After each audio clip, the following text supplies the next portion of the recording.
അങ്ങനെ നടന്ന് നമ്മൾ ഹിമാലയത്തിന്റെ മുന്നിലെത്തിക്കുകയാണ്. അപ്പോൾ ഇവിടുത്തെ ഹോസ്റ്റലുകളുടെ ഒക്കെ പേര് ഫുള്ള് നദികളുടെ ആണെന്നുണ്ടെങ്കിൽ ഇവിടെ മെസ്സിന്റെ പേര് മൗണ്ടൻസ് ആണ്, മലകളുടെ പേരാണ്. അപ്പോൾ ഹിമാലയ എന്ന് പറയുന്ന ഇവിടുത്തെ ഒരു മെഗാ മെസ്സാണ്. ഏകദേശം 3000 കുട്ടികൾക്ക് ഒരുമിച്ചിരുന്ന് ഭക്ഷണം കഴിക്കാവുന്ന ഫെസിലിറ്റിയാണ്. ഇതിന് കൂടെ തന്നെ പുതിയതായിട്ട് കൺസ്ട്രക്ഷൻ നടന്നുകൊണ്ടിരിക്കുന്ന സ്റ്റുഡൻറ് ഫെസിലിറ്റി സെന്ററും കാണാൻ പറ്റും. നമ്മുടെ സമയത്ത് ഹിമാലയ ബോയ്സ് ഓൺലി മെസ് ആയിരുന്നു. വിന്ധ്യ എന്ന് പറയുന്ന മറ്റൊരു മെസ്സ് ഗേൾസിന്റെ ഹോസ്റ്റൽ റീജിയനിലുണ്ട്. സോ അന്ന് 6 ഹാളുകൾ അറൗണ്ട് 3000 സ്റ്റുഡൻസിനെ അക്കോമഡേറ്റ് ചെയ്യാൻ പറ്റുന്ന 6 മെസ്സുകളാണുള്ളത്. അതിന് പല കാറ്ററേഴ്സ് വരാറുണ്ട്. ഓരോ ഇയറിലും കാറ്ററേഴ്സ് മാറി വരാറുണ്ട്.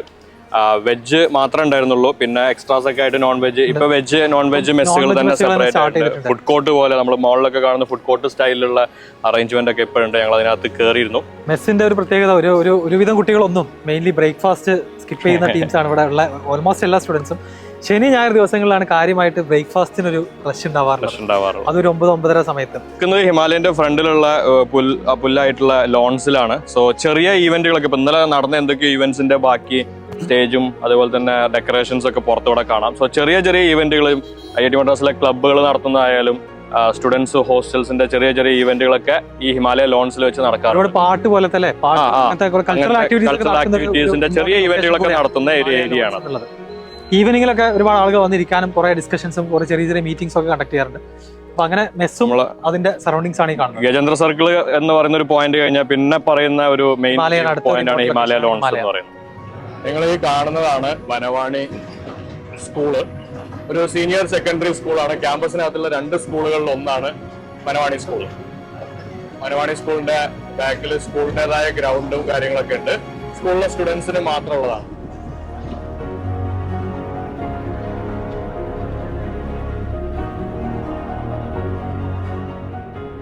ഇവിടെ ഒരുപാട് ഹോസ്റ്റൽസ് ഉണ്ടെങ്കിലും ഈ ഒരു ഹോസ്റ്റലിൽ മാത്രമാണ് മുന്നിൽ സ്വന്തമായിട്ടൊരു ബ്യൂട്ടിഫുൾ ലോണൊക്കെ ഉള്ളത്. അപ്പോൾ ഗോദാവരി ഹോസ്റ്റൽ നമ്മളൊക്കെ ഒരുപാട് ഫ്രണ്ട്സ് ഇവിടെ പഠിച്ചിട്ടുണ്ടായിരുന്നു. ബാക്കി ഹോസ്റ്റൽസ് ഒക്കെ ഉള്ളിലും അതുപോലെ തന്നെ വേറെ ഹോസ്റ്റലിന്റെ പിറകിലൊക്കെ ആയിട്ടാണ് സിറ്റുവേറ്റ് ചെയ്തത്. ഇത് റോഡ് സൈഡിൽ തന്നെയാണ്, ബ്യൂട്ടിഫുൾ ആയിട്ടുള്ള ചെയ്തിട്ടുള്ള ഒരു ഹോസ്റ്റലാണ് ഗോദാവരി ഹോസ്റ്റൽ. ഒരുപാട് നമ്മൾ ഇവിടെ കോട്രാങ്കിൾ വന്ന് കളിച്ചിട്ടുണ്ട്. ഇവിടെ വന്ന് കുറെ ഫ്രണ്ട്സിന്റെ റൂമിലിരുന്ന് മൂവീസ് കണ്ടിട്ടുണ്ട്.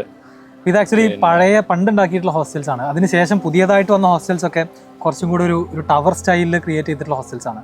ഇതിന്റെ പ്രത്യേകത അതിൻ്റെ ഉള്ളിൽ തന്നെ ഓരോ ഹോസ്റ്റലിനും സെപ്പറേറ്റ് ആയിട്ടുള്ള ചെറിയൊരു ഫുട്ബോൾ ഗ്രൗണ്ട്, ഒരു ബാഡ്മിന്റൺ കോർട്ട്, അല്ലെങ്കിൽ അത് വോളിബോൾ കോർട്ടാവും. ചിലടത്ത് അത് ബാഡ്മിന്റൺ ആണ്, ചിലടത്ത് വോളിബോൾ. അത്യാവശ്യം സ്പേഷ്യസ് ആയിട്ടുള്ള ഹോസ്റ്റൽസ് ആണ് ശരിക്കും പഴയത്. ഗാർഡനും ഇതുപോലെ ലോണൊക്കെ ഉള്ള ക്രിക്കറ്റിന്റെ നെറ്റ്സ് ഉണ്ടാവാറുണ്ട് ചില ഹോസ്റ്റൽസിൽ. ചില ഏരിയ നെറ്റ്സ് ആക്കി മാറ്റിയിട്ടുണ്ട്. ഹോസ്റ്റൽ ലൈഫിൽ കുറച്ചും കൂടെ ആക്ടിവിറ്റീസും ഇന്ററാക്ഷൻ ഒക്കെ വരുന്നത് ഈ പഴയ ഹോസ്റ്റലാണ് ശരിക്കും ആ ഒരു സോൾ ഓഫ് എന്താ പറയാ IITM ഹോസ്റ്റൽസ്. ഫസ്റ്റ് ഇയറിൽ ഞാനൊരു സമയത്ത് വന്നിട്ട് രാത്രി 2 മണി 3 മണി സമയത്തൊക്കെ ഫുട്ബോൾ തട്ടുന്ന സൗണ്ട് ഇങ്ങനെ കേൾക്കുന്നത്. അപ്പൊ ഞാൻ വിചാരിച്ച ആരെങ്കിലും ഡിപ്രസ്ഡ് ആയിട്ട് രാത്രി എണീറ്റാണ് ഫുട്ബോൾ ഇങ്ങനെ. പിന്നെ എന്തിനു വേണ്ടി എണീറ്റ് നോക്കുമ്പോഴാണ് മനസ്സിലായത് ഫുൾ മാച്ചാണ്. ഹോസ്റ്റലിൽ നമ്മളെ സൈഡ്സിൽ വാളിലൊക്കെ ലൈറ്റ് ഉണ്ടാവും, ലൈറ്റ് ഒക്കെ ഓൺ ചെയ്ത് ഫുൾ ഓൺ മാച്ച് ഇറക്കാം. അപ്പൊ വീക്കെൻഡ് എന്തോ ആണത്. സോ അതിനുള്ള സൗകര്യം വരെ ഹോസ്റ്റലിനകത്തുള്ള ക്വാഡ്രാങ്കിൾ ഉണ്ട്. ചെറിയ ഒരു 5-5 കളിക്കാനൊക്കെ ഉള്ള സ്പേസേ ഉള്ളൂ. 5v5 കളിക്കാൻ വിത്ത് ലൈറ്റ്സ് അടക്കം ഉള്ള സൗകര്യങ്ങളുണ്ട്. IIT മദ്രാസ് ക്യാമ്പസ് നേരത്തെ പറഞ്ഞ പോലെ തന്നെ 700 ഏക്കറാണ് അതിന്റെ ഏരിയ എന്ന് പറയുന്നത്. അപ്പോൾ ആക്ച്വലി ഇത് പണ്ടത്തെ ഒരു നാഷണൽ പാർക്കിന്റെ പാർട്ടായിട്ടുള്ള ലാൻഡ് അക്വയർ ചെയ്തിട്ടാണ് ഏത് വർഷമാണ് ഒരു 60 വർഷം മുന്നേ 60-65 വർഷം മുന്നേ കൺസ്ട്രക്ട് ചെയ്ത ക്യാമ്പസ്. അപ്പോൾ ഇപ്പോഴും നമുക്ക് അതിന്റെ ഒരുപാട് കാര്യങ്ങൾ ഇവിടെ കാണാൻ പറ്റും. ഒരുപാട് മരങ്ങളും ഒരുപാട് മൃഗങ്ങളും വളരെ നിറഞ്ഞു നിൽക്കുന്ന ഒരു ക്യാമ്പസാണ്. ഒരുപാട് മാനുകളെ കാണാം. എൻഡേഞ്ചേർഡ് സ്പീഷീസ് ആയ ബ്ലാക്ക് ബക്ക്, ആന്റിലോപ്പ് കാറ്റഗറിയിൽ വരുന്ന ബ്ലാക്ക് ബക്കിനെ കാണാം. അത് എൻഡേഞ്ചേർഡ് സ്പീഷീസ് ആയതുകൊണ്ടാണ് ഈ national park Guindy national park എന്നാണ്. ചെന്നൈൻ്റെ ഒരു സെന്ററിലുള്ള ഭാഗമാണ്. സോ മാപ്പൊക്കെ നോക്കിക്കഴിഞ്ഞാൽ ചെന്നൈയിൽ ഒരു കുറച്ച് ഗ്രീൻ ആയിട്ട് കാണുന്ന ഒരു മെയിൻ ഏരിയ ആണ് നാഷണൽ പാർക്കും ചേർന്ന് കിടക്കുന്ന IIT മദ്രാസിന്റെ ക്യാമ്പസ്. ചെന്നൈ സിറ്റിയിലെ ക്യാമ്പസ് ആണെന്ന് വിചാരിക്കുമ്പോൾ നമ്മൾ വിചാരിക്കും ആ ട്രാഫിക്കിന്റെ ഇടയിൽ തിരക്കിട്ടൊരു ചെറിയൊരു ക്യാമ്പസ് ആണെന്ന് പ്രതീക്ഷിക്കും. പക്ഷെ അങ്ങനെയല്ല. ഇവിടെ വന്നു കഴിഞ്ഞാൽ ഇതൊരു ചെന്നൈ സിറ്റിയിലാണെന്ന് തന്നെ തോന്നില്ല. അത്രയും വിശാലമായ ബ്യൂട്ടിഫുൾ ആയിട്ടുള്ള ക്യാമ്പസാണ് IIT മദ്രാസിൻ്റെത്. ചില സ്ഥലങ്ങളിൽ സ്നേക്കുകളെ പേടിക്കണം എന്നൊക്കെ ബോർഡൊക്കെ വെക്കാറുണ്ട്. സ്നേക്കുകളെ പേടിക്കണം. അതുപോലെ തന്നെ കുറുക്കന്മാരെ കണ്ടിട്ടുണ്ട് ഞാൻ. അതുപോലെ കാട്ടുപന്നി, വൈൽഡ് ബോർ ഉണ്ടെന്ന് കേട്ടിട്ടുണ്ട്, കണ്ടിട്ടില്ല.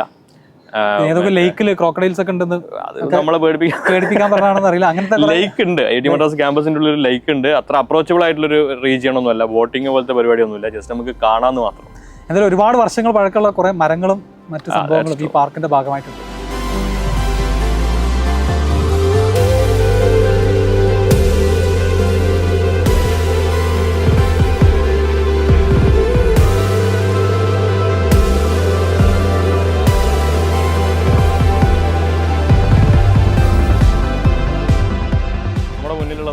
നർമ്മദ ഹോസ്റ്റൽ. ഷഫീർ സാർ 5 വർഷം 5 കൊല്ലം താമസിച്ച് പഠിച്ച ഹോസ്റ്റലാണ്. സോ അകത്ത് കയറാൻ പറ്റുമോ നമുക്ക് നോക്കാം. സെക്യൂരിറ്റി ഉണ്ടാവാറുണ്ട്. നമ്മുടെ അലുമിനിയം കാർഡൊക്കെ ഉപയോഗിച്ച് കയറാൻ പറ്റില്ല എന്നുള്ളത് നോക്കട്ടെ. ഇവിടെയാണ് നമ്മുടെ സൈക്കിളൊക്കെ പാർക്ക് ചെയ്യുന്ന ലൊക്കേഷൻ നിങ്ങൾക്ക് ചുറ്റും കാണാം. അതിൽ എൻ്റെ സൈക്കിൾ ഞാൻ വാങ്ങി 2 മാസത്തിനുള്ളിൽ തന്നെ കാണാതായിട്ടുണ്ട്. അപ്പോൾ അതും ഇവിടുത്തെ ഒരു പ്രശ്നമാണ്.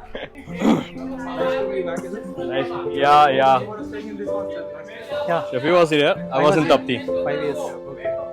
BTech? Dual degree, yeah. We are from MTech.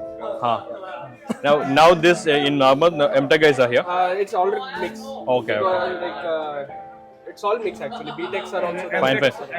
Like for you during our time, MTech guys were in the tower hostels like Sindhu, Mahanadi, Pamba, all those. now all the tower hostels are consisting of PhDs. Okay. Like Mandak hostel was just like this, but now it's huge. Yeah, we were in Mandak for the first year. Okay, fine. MTech's first year and BTech's first year Stay there in Mandak for 1 year. For 1 year. And then BTech's everyone shifts To break the chain of ragging. Yeah, no, not that is also one that part. it started during our like final years, like for when we were in 4th and 5th year, the first years were put in MTech hostels. So that's when it started, that style. Now at least as far as I see, there is no ragging. Yeah. Fine. I think the culture has also diminished a Yes, little bit. correct. I have met a few students from the past myself, and they say that the culture of the college has Changed. changed. I don't know for the better or the worse. They say it's for the worse, but See. yeah. Yeah. Shafir അവിടെ ഇല്ലായിരുന്നാ? ഞാൻ 363 പോയോക്കണ? Second ഫ്ലോറിൽ. Ground floor floor മതി, അതൊന്നും പോകുന്നില്ല. എന്നാ പറയ്. എൻ്റെ അവിടെ നിന്നാ അലുമിനി ഏതായാലും നമ്മൾ നർമ്മദ ഹോസ്റ്റലിന്റെ ഉള്ളിലാണ്. ക്വാഡ്രാങ്കിൾ ഈ ഗ്രൗണ്ടാണ്. അതില് നെറ്റ്സ് കാണാം, നിങ്ങൾക്ക് ക്രിക്കറ്റിന്റെ നെറ്റ്സിനുള്ള പ്രാക്ടീസിനുള്ള സൗകര്യങ്ങൾ കാണാം. ഇതാണ് ഓൾഡ് ടൈപ്പ് ഓഫ് കാണാം. ഹോസ്റ്റൽസ്. പണ്ടുണ്ടാക്കിയ ഹോസ്റ്റൽസിന് മാത്രമാണ് നടുക്ക് ഇത്രയും ഓപ്പൺ ഏരിയ ഉള്ളത്. ഈ ഗ്രൗണ്ട് മറ്റു കാര്യങ്ങളൊക്കെ പുതിയതൊക്കെ കുറച്ചും കൂടെ ടവർ ടൈപ്പ് ഓഫ് ഹോസ്റ്റൽസ് ആണ്. വോളിബോൾ കോർട്ട്, നമ്മളെ ഹോസ്റ്റൽ നൈറ്റ് ഈവന്റുകളൊക്കെ നടക്കാറുള്ളത് ഈ ഏരിയ തന്നെയാണ്. Hostel night, ice cream night, night കുറെ പരിപാടികൾ ഉണ്ടായിരുന്നു ഹോസ്റ്റലിൽ. ഈ 2 ഊഞ്ഞാല് ഇത് പുതിയതാണ്. ഞാനുള്ള ടൈമിൽ ഇല്ല.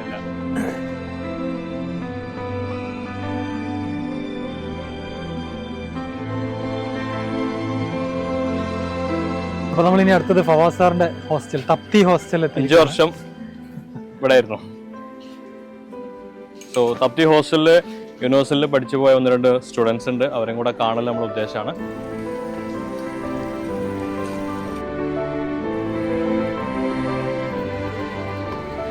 സോ നമ്മളിപ്പോൾ ഉള്ളത് മദ്രാസ് IIT-ലെ ഒരു പ്രത്യേക ഡിപ്പാർട്ട്മെന്റിന്റെ ഫ്രണ്ടിലാണ്. ഹ്യൂമാനിറ്റീസ് ആൻഡ് സയൻസസ് ബ്ലോക്ക് എന്ന് നിങ്ങൾക്ക് ഇവിടെ കാണാം. സോ മദ്രാസ് IIT-ൽ ഹ്യൂമാനിറ്റീസ് എന്ന് പറയുന്നൊരു ഡിപ്പാർട്ട്മെന്റ് ഉണ്ട്. സോ ഇതിന്റെ ഒരു സൈഡിലായിട്ടാണ് നമ്മൾ സെൻട്രൽ ലെക്ചർ തിയേറ്റർ CLT കണ്ടത്. ഈ കാണുന്ന ബിൽഡിങ്ങിന്റെ ലാസ്റ്റ് പോർഷൻ ഫിസിക്സ് ഡിപ്പാർട്ട്മെന്റ് ആണ്.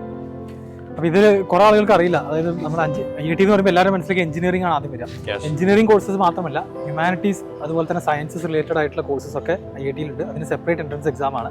അത് എഴുതിക്കൊണ്ട് 5 ഇയർ കോഴ്സുകളാണ്. 5 ഇയർ കോഴ്സ്, ഇന്റഗ്രേറ്റഡ് MA കോഴ്സാണ്. HSEE എന്നാണ് എക്സാമിന്റെ പേര്. സാധാരണ മലയാളി സ്റ്റുഡൻസ് കുറച്ചധികം ഉണ്ടാവാറുണ്ട് റെപ്രസെന്റേഷൻ. എക്കണോമിക്സ് ഉണ്ടായിരുന്നു നമ്മുടെ സമയത്ത്. എക്കണോമിക്സ് ഒഴിവാക്കി ഇപ്പോൾ 2 സ്ട്രീമുകളാണുള്ളത്, ഇംഗ്ലീഷ് ആൻഡ് ഡെവലപ്മെന്റ് സ്റ്റഡീസ്. അത് നമ്മളുള്ള സമയത്തുള്ളതാണ് കേട്ടോ. അതിനുശേഷം മാറ്റങ്ങൾ വന്നെന്നുള്ളത് അറിയില്ല. അപ്പോൾ അത് ഇഷ്ടമുള്ള ആളുകൾ, അതായത് എഞ്ചിനീയറിംഗ് അല്ല, ടെക്നോളജി അല്ലാതെ ഇതുപോലെ ഹ്യൂമാനിറ്റീസ് സയൻസസ് ഒക്കെ ഇഷ്ടമുള്ള ആളുകൾക്ക് എന്ത് ചെയ്യാം? അതും സിവിൽ സർവീസിനൊക്കെ പോകാൻ താല്പര്യമുള്ള ആളുകൾക്ക് വളരെ നല്ലൊരു കോഴ്സായിട്ട് മദ്രാസ് IIT-ലെ ഇന്റഗ്രേറ്റഡ് MA കോഴ്സ് പറയാറുണ്ട്. മറക്കുന്നതിന് മുന്നേ ഒരു കാര്യം കൂടെ പറയട്ടെ. ടെക്നിക്കൽ ഉണ്ട്, സയൻസ് ഉണ്ട്, ഹ്യൂമാനിറ്റീസ് ഉണ്ട്, മാനേജ്മെന്റ് സ്റ്റഡീസും ഉണ്ട്. Department of management studies MBA കോഴ്സും മദ്രാസ് IIT പ്രൊവൈഡ് ചെയ്യുന്നുണ്ട്. അങ്ങനെ എൻ്റെ മെക്കാനിക്കൽ എഞ്ചിനീയറിംഗ് ബ്ലോക്കിലേക്ക് എത്തിയിരിക്കുകയാണ്, MSB മെക്കാനിക്കൽ സയൻസസ് ബ്ലോക്ക്. അപ്പോൾ നമ്മുടെ ഫസ്റ്റ് ഇയറിൽ ഒരുപാട് കോഴ്സസ് കോമൺ ആണ്. പല ബ്രാഞ്ചുകൾക്കും കോമൺ ആയിട്ടുള്ള കോഴ്സുകളുണ്ട്. അതൊക്കെ നമ്മൾ നേരത്തെ കണ്ട CRC-ലാണ് ക്ലാസ്സുകൾ കണ്ടക്ട് ചെയ്യുക, കോമൺ ക്ലാസ് റൂമുകളിൽ. ഇവിടെ സെക്കൻഡ് ഇയർ എത്തിക്കഴിഞ്ഞാൽ പിന്നെ മെക്കാനിക്കൽ റിലേറ്റഡ് ആയിട്ടുള്ള കോഴ്സസ് ഒക്കെ സെപ്പറേറ്റ് ഇവിടുത്തെ ക്ലാസ് റൂമുകളിലാണ് ഉണ്ടാവുക. അപ്പോൾ നമ്മുടെ ഇതില് മെക്കാനിക്കൽ മാത്രമല്ല, മെക്കാനിക്കൽ, കെമിക്കൽ, മെറ്റലർജി ഡിപ്പാർട്ട്മെന്റുകളൊക്കെ, പിന്നെ അപ്ലൈഡ് മെക്കാനിക്സ്. എന്റെ ഫൈനൽ സ്പെഷ്യലൈസേഷൻ ഓഫർ ചെയ്യുന്നത്, ബയോമെഡിക്കൽ എഞ്ചിനീയറിംഗ് ഓഫർ ചെയ്യുന്നത് അപ്ലൈഡ് മെക്കാനിക്സ് ഡിപ്പാർട്ട്മെന്റ് ആണ്. Applied mechanics department actually separate department ഉണ്ടെങ്കിലും അല്ലല്ല, അപ്ലൈഡ് മെക്കാനിക്സ് സെപ്പറേറ്റ് ഡിപ്പാർട്ട്മെന്റ് ഉണ്ട്. പക്ഷെ ബയോമെഡിക്കലിലെ കുറച്ച് ഫാക്കൽറ്റി ഇവിടെയാണ് ഉണ്ടാവുക. സോ ഞാൻ വർക്ക് ചെയ്തിരുന്ന ലാബൊക്കെ MSBയിലായിരുന്നു ഉണ്ടായിരുന്നത്.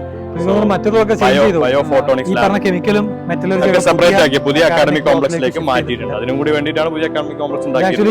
മെക്കായതുകൊണ്ട് തന്നെ വളരെ പഴയതാണ്. MSBയും ESBയും അതേപോലെ തന്നെ ബിൽഡിംഗ് സയൻസസ് ബ്ലോക്ക് ഉണ്ട്, സിവിൽ എഞ്ചിനീയറിംഗിന്റെ. അതാണ് ഏറ്റവും പഴയ ബ്ലോക്ക്. അതിന്റെ കൂടെ തന്നെ ഉള്ള ഏറ്റവും പഴയ ബ്ലോക്കുകളിൽ പെട്ടതാണ് MSBയും ESBയും ഒക്കെ. സോ ആക്ച്വലി മദ്രാസ് ഐഐടിയിലെ ഏറ്റവും വലിയ ബ്ലോക്ക് ഡിപ്പാർട്ട്മെന്റ് ബ്ലോക്ക് MSB ആയിരിക്കണം, അല്ലെങ്കിൽ ഏറ്റവും കൂടുതൽ കാര്യങ്ങളൊക്കെ ഉള്ള ഭാഗം MSB ആണ്. ഇതിൽ ആക്ച്വലി മെക്കാനിക്കൽ ഒരുപാട് ലാബ് ഫെസിലിറ്റീസ് ഒന്നും ഇവിടെ അല്ല. അതൊക്കെ സെപ്പറേറ്റ് ലാബ് ബിൽഡിങ്ങുകൾ സെപ്പറേറ്റ് ലാബിനും സെപ്പറേറ്റ് ആയിട്ട് ബിൽഡിംഗുകൾ. IC മറ്റേ ഇന്റർണൽ കമ്പഷൻ എഞ്ചിന്റെ ഒക്കെ MSBന്റെ ബാക്കിയല്ലേ ശരിക്കും. തെർമൽ സെപ്പറേറ്റ് ലാബുകൾ വേറെ എയറോസ്പേസിന്റെ അപ്പുറം കണ്ടിട്ടുണ്ട്. യെസ്, ഇവിടുത്തെ മറ്റൊരു പ്രത്യേകതയാണ്, നിങ്ങൾ ഓൾറെഡി പല ഷോട്ടിലും കണ്ടിട്ടുണ്ടായിരിക്കും, മാനുകൾ. നേരത്തെ പറഞ്ഞ നാഷണൽ പാർക്കിന്റെ ഭാഗമായതുകൊണ്ട് തന്നെയാണ് ഇത്രയധികം മൃഗങ്ങളുള്ളത്. അപ്പൊ ഇവിടെ വന്നിട്ട് പിന്നെ നമ്മൾ വേറൊരു സൂലോ മറ്റോ പോയി കഴിഞ്ഞാൽ പിന്നെ ഒരു മാനിനെ കണ്ടു കഴിഞ്ഞാൽ പിന്നെ അതെന്തല്ല, അത് പിന്നെ പ്രത്യേകിച്ച് ഒരു ഭംഗിയുള്ള കാഴ്ച ഒന്നുമില്ല. ഇവിടെ എല്ലാ ദിവസവും രാവിലെ മുതൽ വൈകുന്നേരം വരെ ഇഷ്ടം പോലെ കാണുന്നതാണ്. ഞാന് ആക്ച്വലി നമ്മളെ ഇതിന്റെ ഗിണ്ടി സ്നേക്ക് പാർക്ക് ഇല്ലേ നമ്മളെ ക്യാമ്പസിന്റെ തൊട്ടപ്പുറത്ത്, ഒരു പ്രാവശ്യം അവിടെ പോയിട്ടുണ്ട്. അവിടെ പോയപ്പോൾ നമ്മളവിടെ ക്യാമ്പസിൽ ഇങ്ങനെ നടക്കുന്ന മാനുകളെ പിടിച്ച കൂട്ടിലേക്കാണ്, കുരങ്ങനെ പിടിച്ച കൂട്ടിലേക്കാണ്. ഒരു തരത്തിലുള്ള ത്രില്ലുണ്ടായില്ല. സോ യാ,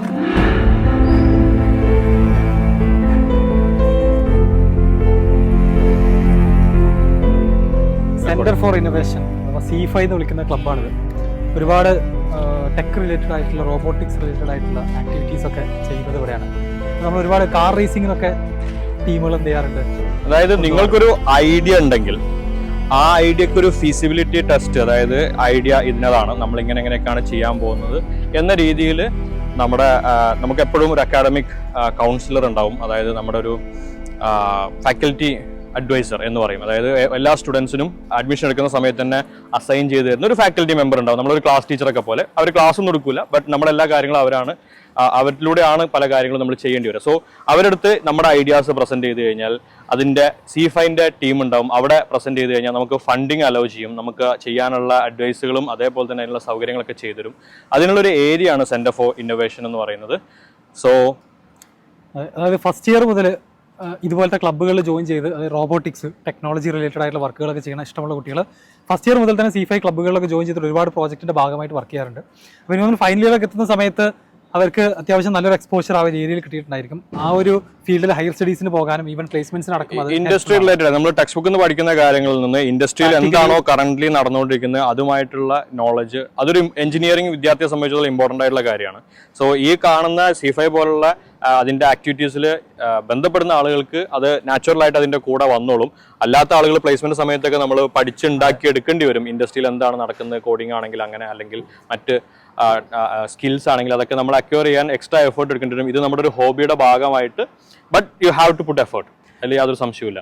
കുട്ടികൾ തന്നെ ബിൽഡ് ചെയ്യുന്ന കാറുകൾ വെച്ചിട്ടുള്ള ഫോർമുല 1 കാറുകൾ റഫ്താർ എന്ന പേരിൽ ക്ലബ്ബുകളുണ്ട്.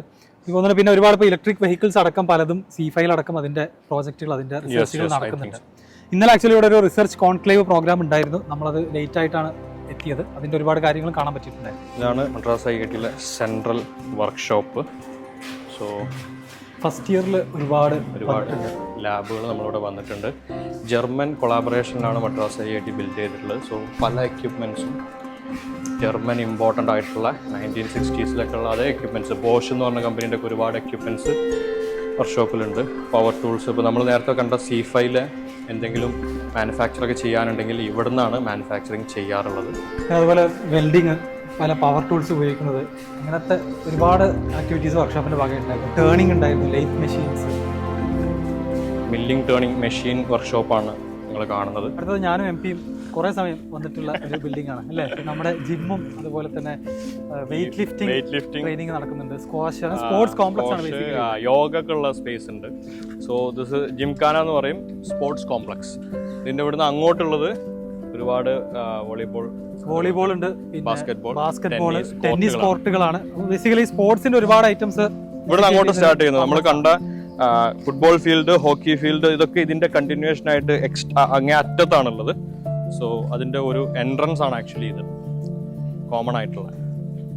MP വെയിറ്റ് ലിഫ്റ്റിംഗ് ടീമിലില്ലായിരുന്നു? ചെറുതായിട്ട് ഹോസ്റ്റൽസ് തമ്മിലാണ് കോമ്പറ്റീഷൻ ഉണ്ടാവുക. സോ ആ സമയത്ത് ഹോസ്റ്റലിൽ 4th പ്ലേസിന് ഒരു പോയിന്റ് ഉണ്ട്. സോ എൻ്റെ വെയിറ്റ് കാറ്റഗറിയിൽ 3rd പ്ലേസ് വരെയാണ് ഇൻസ്റ്റിറ്റ്യൂട്ട് ടീമിന് വേണ്ടി കോമ്പീറ്റ് ചെയ്യുന്ന ആൾക്കാരുള്ളത്. സോ അപ്പോൾ 4th പ്ലേസ് കിട്ടിയാലും ഹോസ്റ്റലിന് അതൊരു പോയിന്റ് ആണ്. അതുകൊണ്ട് വെയിറ്റ് ലിഫ്റ്റിങ്ങിന്റെ കോമ്പറ്റീഷൻ ആകുമ്പോൾ, ഹോസ്റ്റൽ വൈസ് കോമ്പറ്റീഷൻ ആകുമ്പോൾ ടീമിൽ ഞാൻ ഉണ്ടാവാറുണ്ട്. അല്ലാതെ പ്രാക്ടീസിന് പോകുന്ന പരിപാടിയൊന്നുമില്ല. സോ 1-2 പ്രാവശ്യം ആ ഒരു പോയിന്റ് കിട്ടിയിട്ടുണ്ട് ഹോസ്റ്റലിന് എൻ്റെ വക. ഞാൻ ഫൈനൽ ഇയറിൽ ഫൈനൽ സെമസ്റ്ററിലാണ്, ക്ലാസ്സുകളൊക്കെ കുറവാണ്. അന്നാണ് ഏറ്റവും കൂടുതൽ ജിമ്മിൽ വന്നിട്ടുള്ളത്. ആ ഒരു 6 മാസം വെയിറ്റ് കൂടിയാ, അത് വെയിറ്റും മസിലും കുറച്ചൊക്കെ കൂടി.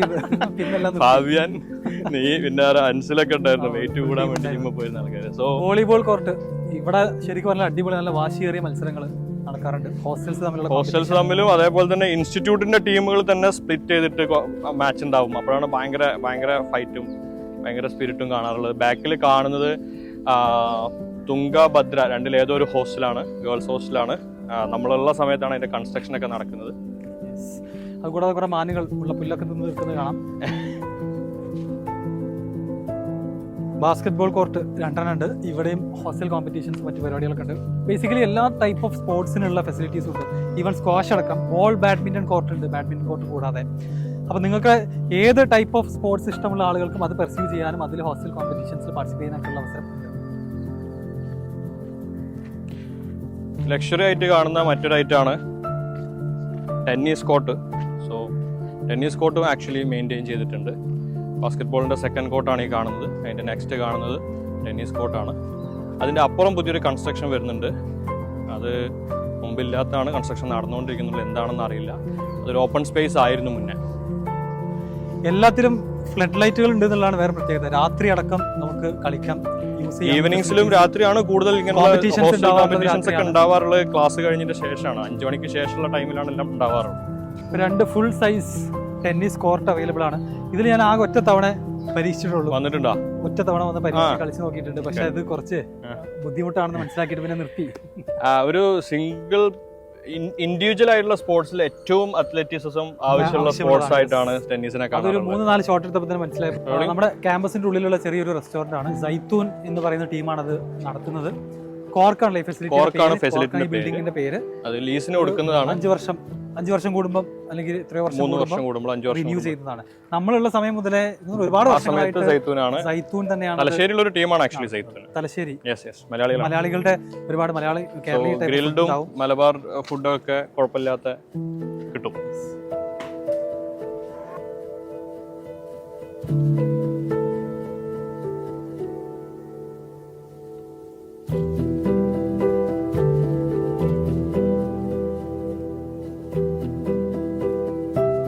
ഓക്കെ, അപ്പോൾ നമ്മുടെ ക്യാമ്പസ് ടൂറിൻ്റെ എൻഡിലേക്ക് എത്തിയിരിക്കുകയാണ്. ഓൾമോസ്റ്റ് എല്ലാ ഫെസിലിറ്റീസും നിങ്ങൾ എല്ലാവരും കണ്ടു.